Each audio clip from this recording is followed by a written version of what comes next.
Okay, so hey, good to meet you. I appreciate you stopping by. Yeah, and, likewise. Giving me your time. Johnny is a student. What Yes, college do you Bible go to? college student at Oceans College. It's right up the street in Irvine. Awesome. All right. Well, what I would like to ask you is, this is for my YouTube channel. Awesome. And you know, there are a lot of folks that are out there, and they're either questioning, they're wondering, but they're open to it. Yeah. So I'd like you to just tell them. I guess let's start. If I could ask you two questions: How did you come to faith? Do you have a faith story? Yeah, I do. It's a long testimony. I grew up in the church, and then I walked away from God because I thought the world was better. But I was wrong. I realized that one day, and I just kind of put my trust in God. I was a really big stoner. I loved smoking weed, doing whatever I wanted to do. And one day I just kind of realized I can't do that anymore. And so I was fighting the good fight, and I said, God, I need your help. I can't do this on my own. I started getting really, really anxious and just worried about everything. And I literally just put my trust in God. I said, God, I remember this time I was 14. I was in my house. My friend hurt himself skateboarding. And he was like, yeah, my wrist is hurt. And I was like, okay, dude, I'll pray for you and you're going to feel better. And so we did. And he said he felt this warm feeling in his wrist, and he didn't have any pain anymore. And it was completely 100% gone. And so I remembered that when I was 18. I was like, if he could do that, surely he could help me not deal with my withdrawals, or at least be able to get through it. Yeah. And he did. I literally just relied on God. I was like, God, I need you. This burden is too big for me to bear on my own.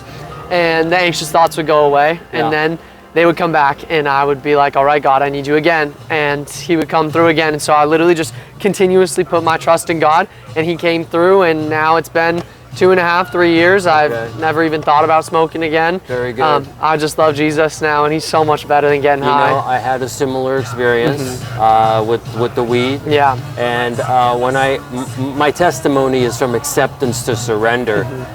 When I surrendered, that completely left my life. I felt if I ever did that again, it would be dishonoring him. Yeah. I have no desire to do that again. 100%. My second question for you is, it just really simply, how would you explain to somebody the basics of the gospel message?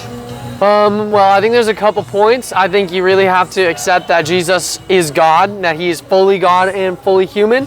That you have to accept that. You have to accept that you are a sinner. And I think people get really tangled up in sin. Sin is really simple. I believe that God has a plan. When he made the universe, he had a plan.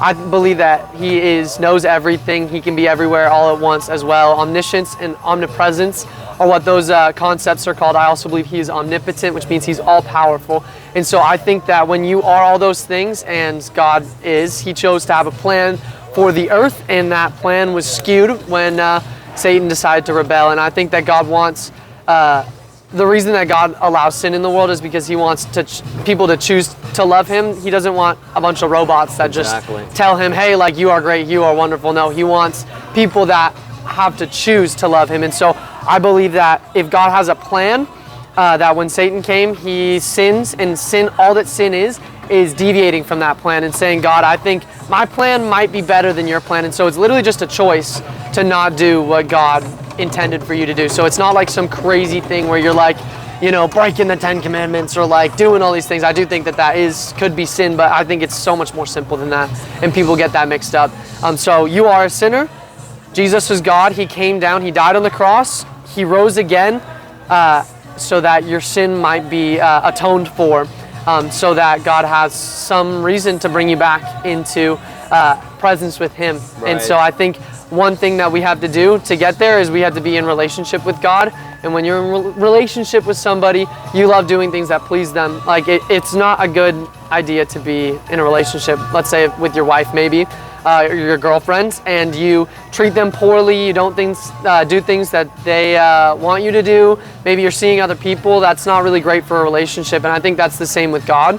God wants our devotion to him and him alone. And when we are devoted to him, and when we are near him, that's when he decides to draw us close to him. Exactly. I think that going to heaven or going to hell is a choice, and going to hell is choosing not to be in the presence of God, and choosing to be in the presence of God is where you are no longer sinning. And that means that you are choosing to be in God's will and do what God wants you to do. Yeah. So I think that's really good, Johnny. the gospel, as simple as I can put it. There you go. Very good. Yeah. Well, hey, I appreciate it. Yes, of course. All right. I'm glad to do it. Thanks for stopping and Yes, of talking course. with me. Yes.